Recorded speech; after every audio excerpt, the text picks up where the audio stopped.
ഞാൻ ഇന്നലെ നിങ്ങളോട് പറഞ്ഞു, വിഴിഞ്ഞത്തിൻ്റെ കാര്യത്തിൽ വിവാദമില്ല എന്നൊന്നും അല്ല ഞാൻ പറഞ്ഞത്. വിവാദമാകുന്നത് ശരിയല്ലാത്ത തീരുമാനം എടുക്കുന്നത് കൊണ്ടാണ്. IAS ഉദ്യോഗസ്ഥന്മാരുടെ ഉത്തരവാദിത്വം അതത് ഗവൺമെൻറ്റുകളുടെ പോളിസി നടപ്പിലാക്കുക എന്നുള്ളതാണ്. അപ്പോൾ കഴിഞ്ഞ ഗവൺമെൻറ്റിൻ്റെ കാലത്ത് ഏറ്റവും നന്നായിട്ടത് നിർവഹിച്ചിട്ടുള്ള ആളാണ് ദിവ്യ എസ് അയ്യർ. എന്നാൽ പൊതുവായി ഉദ്യോഗസ്ഥന്മാരുടെ മാറ്റത്തെക്കുറിച്ച് ചോദിക്കുമ്പോൾ അങ്ങോട്ടും ഇങ്ങോട്ടും മാറ്റാറുണ്ട്. അത്ര സിമ്പിളായിട്ട് പറഞ്ഞൊരു കാര്യം ഈ പാർട്ടിക്കകത്ത് എന്തോ ഭിന്നാഭിപ്രായമുണ്ട് എന്നുള്ള മട്ടിലാണ് നിങ്ങൾ ചിലർ പ്രചരിപ്പിച്ചത്. അല്ല, അതിൽ പ്രശ്നമൊന്നുമില്ല. പക്ഷേ വിഴിഞ്ഞ പോർട്ടിൻ്റെ കാര്യത്തിൽ UDF ഇപ്പോൾ കൈക്കൊള്ളുന്ന നടപടി ശരിയല്ല, അത് പരിശോധിക്കേണ്ടതാണ് എന്നുള്ളതാണ് ഞങ്ങളുടെ മുഖ്യമന്ത്രി വി.ഡി. സതീശൻ പറയുന്നത്. ഇപ്പോൾ കണ്ണൂർ ജില്ലാ സെക്രട്ടറിക്ക് എന്താണ് ഇതിനകത്ത് താല്പര്യം എന്നുള്ള കാര്യമാണ്. അദ്ദേഹം അന്ന് വിഴിഞ്ഞം പോർട്ട് യാഥാർത്ഥ്യമാക്കുന്ന പ്രവർത്തനം നടക്കുമ്പോൾ മുഖ്യമന്ത്രിയുടെ ഓഫീസിൽ നേതൃത്വപരമായി പ്രവർത്തിച്ചിട്ടുള്ള ഒരാളാണ്. ആ രീതിയിലാണ് അദ്ദേഹം അഭിപ്രായം പറയുന്നത്. അല്ല, ഒരു വ്യക്തത വരുത്താത്തതാണോ പ്രശ്നം? കെ രാഗേഷിന്റെ വ്യക്തത ഇല്ലാത്തത് ഇത് കേട്ട് റിപ്പോർട്ട് ചെയ്യുന്ന ചിലപ്പോൾ മാധ്യമങ്ങളും അതുപോലെ കേൾക്കുന്ന മറ്റു മീഡിയകളും ഒക്കെ വ്യക്തതയോടെ റിപ്പോർട്ട് ചെയ്താൽ കുഴപ്പമില്ല. അല്ല, ഇപ്പോഴും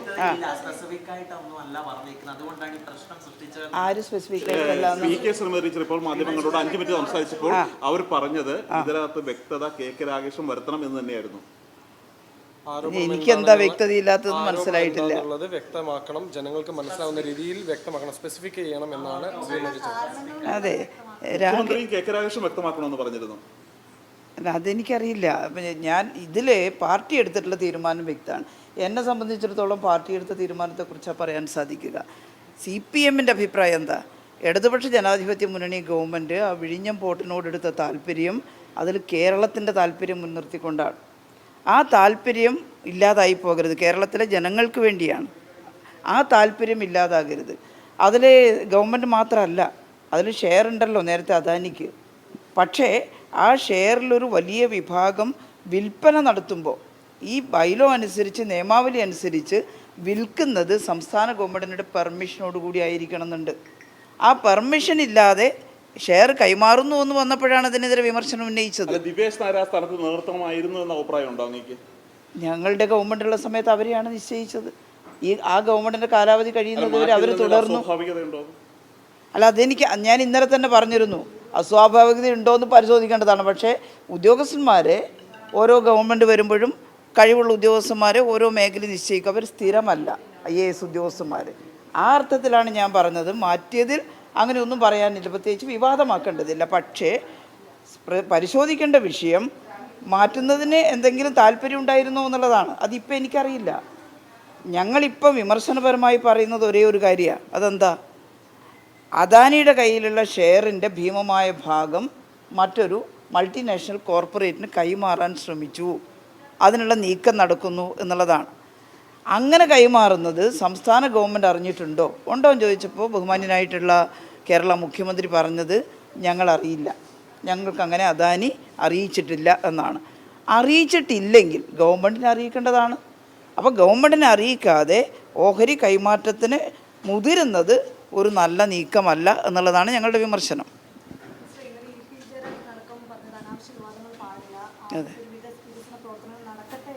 അതെ അതെ, അനാവശ്യ വിവാദങ്ങളല്ല, എന്തെങ്കിലും വീഴ്ചകൾ ഉണ്ടാകുമ്പോൾ ചൂണ്ടിക്കാണിക്കുകയാണ്.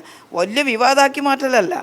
ഏതെങ്കിലും തരത്തിലുള്ളൊരു വീഴ്ച ഉണ്ടെങ്കിൽ ബഹുമാനായിട്ട് മുഖ്യമന്ത്രി പറഞ്ഞു ഞങ്ങൾ അറിയില്ല, സർക്കാർ അറിയില്ല. സർക്കാർ അറിയില്ലെങ്കിൽ അത് നടക്കരുത്, സർക്കാർ അറിയാതെ നടക്കരുത്, അത്രേ ഉള്ളൂ. ഇത് രണ്ടല്ല, പറയുന്നത് ഒന്നാണ്. നിങ്ങളതിന് എന്തിനാണ് രണ്ടാക്കുന്നതെന്ന് എനിക്ക് മനസ്സിലാവുന്നില്ല. അനാവശ്യ വിവാദങ്ങൾ ഉണ്ടാക്കുകയല്ല വേണ്ടത്, കൃത്യനിഷ്ഠയോടെ നടക്കുകയാണ് വേണ്ടത്. അതുതന്നെയാണ് EPയും പറഞ്ഞത്, അതിനെയാണ് ഞങ്ങളെല്ലാം പറയുന്നത്, അതാണ് പാർട്ടിയും പറയുന്നത്.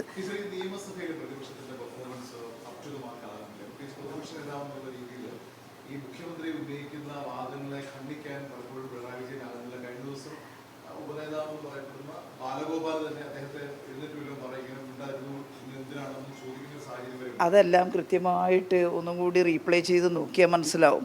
അതായത് ബാലഗോപാലൻ ആ സമയത്തും ധനകാര്യമന്ത്രി എന്നുള്ള നിലയിൽ ഇടപെട്ടിട്ടുള്ള വിഷയങ്ങളാണ്. അപ്പോൾ അവിടുന്ന് ആരെങ്കിലും പറയുന്ന എല്ലാറ്റിനും മറുപടി പറയല്ല, പ്രസക്തമായ ചില കാര്യത്തിൽ പിണറായിയോട് പറഞ്ഞുകൊണ്ടാണ് അദ്ദേഹം ഇടപെടുന്നത് കണ്ടത്. ഇത് മിണ്ടാതിരിക്കേണ്ടതല്ല, ഇതിന് പറയാം, അതിന് നിങ്ങൾ എഴുന്നേറ്റ് പറയണമെന്നല്ലല്ലോ പറഞ്ഞിട്ടുള്ളത്. പ്രതിപക്ഷം നന്നായിട്ട് പ്രതികരിച്ചിട്ടുണ്ട്, പക്ഷേ പ്രതിപക്ഷത്തിൻ്റെ പ്രതികരണം മീഡിയയിൽ വേണ്ടത്ര കനത്തിൽ വരുന്നില്ല എന്നുള്ളതാണ്. പറയാത്തത് കൊണ്ടല്ല. അപ്പം നിങ്ങളുടെ എല്ലാം പറയുന്നത് ഇങ്ങനെ പറഞ്ഞാൽ പോരാ, കുറച്ചും കൂടി ശക്തമായിട്ട് പറയണമെന്നാണ്. അതിൻ്റെ അർത്ഥം ഇപ്പോഴത്തെ ഭരണകക്ഷി നന്നായിട്ട് വിമർശിക്കപ്പെടണമെന്നാണല്ലോ നിങ്ങളടക്കം സൂചിപ്പിക്കുന്നത്. അത് വേണമെങ്കിൽ കുറച്ചും കൂടി കർശനമായിട്ട് പറയാനുള്ള ഏർപ്പാട് പാർട്ടി എന്തായാലും ആലോചിക്കും. പെർഫോമൻസ് മെച്ചപ്പെടുത്താനല്ല, കുറേയും കൂടി ശക്തമായിട്ട് പറയണമെന്നുണ്ടെങ്കിൽ ഇപ്പോൾ നല്ല പെർഫോമൻസാണ്. ശരി. ആ ഒരു പ്രസ്താവന നടത്തിയിരുന്നു, കവചത്തിന്റെ കുറെ കഥകളൊന്നും പറയിപ്പിക്കരുത്, രാകേഷും ദിവ്യയും തമ്മിൽ എന്തൊക്കെയാണ്. വളരെ വൃത്തികെട്ട ആരോപണങ്ങളിലേക്ക് പോകാതിരിക്കുന്നതല്ലേ ശരി. ആരെങ്കിലും ഒരു അഭിപ്രായം പറഞ്ഞ ഉടനെ തന്നെ ഞങ്ങളെല്ലാം നല്ല രീതിയിൽ ഉദ്യോഗസ്ഥർ പ്രവർത്തിച്ചാൽ അവർ നല്ല ഉദ്യോഗസ്ഥരാണ് എന്ന് പറയാറുണ്ട്. നന്നായിട്ട് ഉദ്യോഗസ്ഥന്മാരുടെ കൂട്ടത്തിലും ഉണ്ടാവുമല്ലോ, നന്നായിട്ട് സമയമെടുത്ത് വളരെ താല്പര്യത്തോടു കൂടി ഒരു കാര്യം ഇംപ്ലിമെൻറ്റ് ചെയ്യണമെന്ന് ആഗ്രഹിച്ച് പ്രവർത്തിക്കുന്നവരുണ്ട്, അതല്ലാത്തവരും ഉണ്ടാവാം ഉദ്യോഗസ്ഥന്മാരുടെ കൂട്ടത്തിൽ. പക്ഷെ നന്നായി ചെയ്യുന്നവരാണ്. അതെല്ലാവരും പറയണമെന്നില്ല. ആരെങ്കിലും അങ്ങനെ പറഞ്ഞ ഉടനെ തന്നെ എന്തിനാ വേറെ അർത്ഥങ്ങളൊക്കെ അതിന് കാണുന്നത്? മുഖ്യമന്ത്രി ആ വിഷയത്തിൽ നടത്തിയ ഒരു പരാമർശം ഒരു പ്രയോഗം നിലനിൽക്കുന്ന രീതിയിലാണ്. അതിനാൽ അതിനകത്ത് വ്യക്തത മുഖ്യമന്ത്രി വരുത്തിയതില്ല. അപ്പോൾ ആ പൊസിഷനിൽ ഇരിക്കുന്ന ആൾ അങ്ങനെയുള്ള ഒരു ഞാനത് കേട്ടിട്ടില്ല മുഖ്യമന്ത്രി പറഞ്ഞത് എന്താണെന്ന്. അതെയോ, ഞാനത് കേട്ടിട്ടില്ല. അദ്ദേഹം പറഞ്ഞത് കൂടുതൽ വ്യക്തമായിട്ട് മനസ്സിലാവുമ്പോൾ ഞാനും പ്രതികരിക്കാം, അല്ലാതെ ഇപ്പം എന്താ ചെയ്യുക. ശരി.